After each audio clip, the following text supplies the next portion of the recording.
Well, hello. Welcome to this edition of the Tao Manifesting Tarot. This is the most unusual tarot reading I have ever been involved with or aware of. It's different because it really focuses on your kryptonite. That's your ability to manifest. That is your ability to create pictures inside your own mind. I'm not talking about AI. I'm not talking about a computer. I'm not talking about a smartphone. I'm not talking about any of that stuff. That's all external coming to you. Don't want that. I want the creativity, the manifesting to come from within you. You do it already. You've done it since, well, you've had the gift since birth, but probably really didn't start to use it till you were 4 or 5. Where you began to distinguish yourself enough from the world around you, so you said, geez, I want this, I want this, I want this, I want this. What happens between that realization at 4, 5, 6, somewhere in there, and by the time you graduate college, or let's say your early 20s, is the fact that society, for the most part, takes your creativity away, takes your manifesting ability away. It makes you feel negative about yourself. You're a piece of crap. Don't ever forget that. That's their message. That's their message. You're useless. Okay? And what happens at that point is we still manifest, but negatively.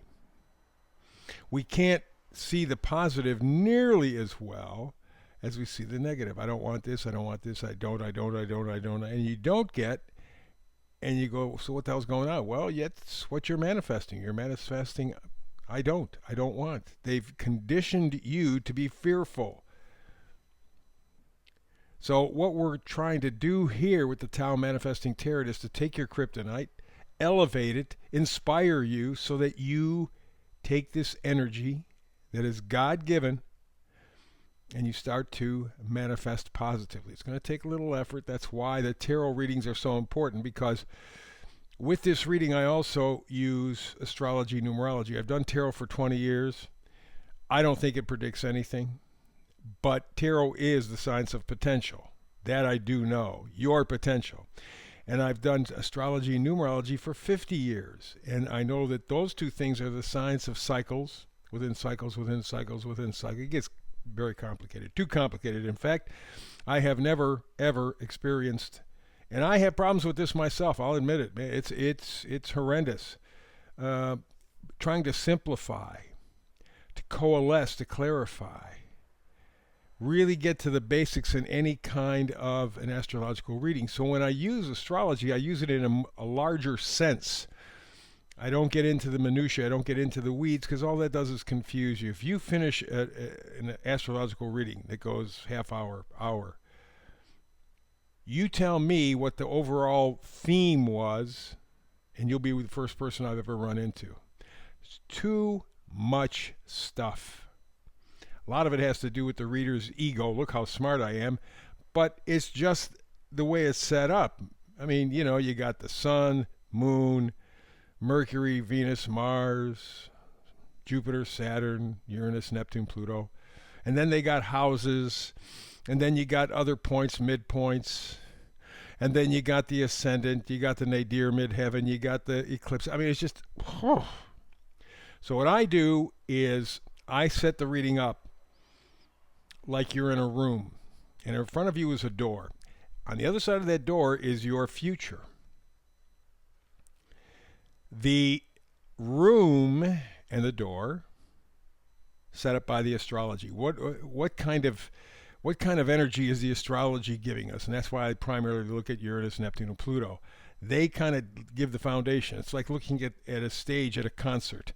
Is the stage square, round, is triangular? What is it like? Okay, the other planets will tell you what kind of music's being played, how they're going to do this stuff and set it up. But I focus on the stage part of it. So here you are in a room, here's a door, that's the astrology. Now to open up that door, that's where you need the tarot. That's the key, opening it up. And that's what we try to do. So let's get to what we got going on today. That's going to be focusing on yang energy, masculine energy. And all that means basically is it is visible energy. There's yin energy, feminine energy, which is less seen, it's less obvious. But yang energy is in your face. It's Aries. Okay? That's what it really is. It's Aries. It's like, boom, here we go. But it's the kind of stuff that gets things done. People love to talk, they do very little. Yang energy says, I don't need to talk so much, but I'm going to do a whole heck of a lot more. So if that's the deal, let's see if we can't move on for you here just a little bit. Again, just a quick reminder of the kind of energy that we're working with here. And that is astrology, the power of cycles, tarot, the power of potential. That's really, really, really important. So here you see on your screen 3 cards, 3 openings. I only use 3 cards for the tarot reading. That'll give you the message. That'll give you the frequency. That'll help you manifest. Nikola Tesla said if we understood the power of 3, we'd understand the universe. And, you know, we're in the 3D, so there's kind of a connection there, that is for sure. So let's move on from there. Now that we got the basic setup, let's move on with the reading. And the first one that we come up to is the 5 of Pentacles. As you can see in the card here, there are 2 people apparently out in the snow, very cold, no shoes, no boots, no nothing, so they got to be freezing. The young man, looks like a young man, is crippled. His mother is alongside certainly and just trying to keep warm. You see her bare feet in the snow. Now behind them are 5 pentacles. Now in different versions of this card, you can see that it's a church. So the lights being on, the 5 pentacles, there's somebody in the church. These people, as opposed to walking by, could instead go inside. Once inside, at least they can stay warm. They can sleep on a pew. They can have some level of comfort with the weather the way it is. Also, maybe, you know, if it's a church, maybe they get a dinner, if, they get to eat as well. I mean, there are all kinds of possibilities, but they're saying to themselves, nah, not worthy. I'm not worthy. I'm just a piece of crap. It doesn't make any difference. I was meant to suffer. And of course, we know suffering is part of life, but that negative attitude is not. Next card over is the Judgment card. And the Judgment card is exactly what it thinks. It's an awakening. It's a rebirth. It's giving yourself a new perspective. These people in the 5 of Pentacles, they didn't value themselves, because that's what Pentacles are all about. They didn't value themselves. I'm not worth anything, so it doesn't make any difference. Whatever happens to me, happens to me. But the Judgment card says, wait, you got to change. Here's that yang energy we were talking about in the beginning. It's not simply a question of realizing that things need to change. Judgment is actually changing. It's taking the steps to change. It's taking the steps to really grab onto this awakening, to value and embrace this new perspective. And speaking of new perspective, that takes us to our 3rd card in this bunch. That's the Queen of Swords. Swords are thoughts, ideas. Usually from other people. We accept them as our own. It's our belief system. It's that kind of stuff. But the Queen of Swords is very active. She is not reticent at all. She's right up there up front. She's perceptive. She's straight talking. And it's not just to other people, it's to herself. These people in that first card, when we were looking at the 5 of Pentacles, they weren't being honest with themselves. They were not adequately valuing themselves till they had this judgment call, this perspective where somehow they go, whoa, why am I hurting myself? I mean, I realize life is a bit of a gamble. Life is kind of up and down. I get that. But why am I going out of my way? And the Queen of Swords says, change your thinking. All of this, all 3 cards are yang energy. Something needs to be done. Something needs to be moved. There has to be some kind of action, and that's what it's all about. So now we go to our astrologic part, where we start talking about the astrology. And basically, what I'm doing is doing an overview at this point. The major planets are in favorable relationships to each other. That doesn't happen very often, but when it does, stuff comes out of it. And it can be good stuff, bad stuff. It all depends. But you got Pluto in Aquarius.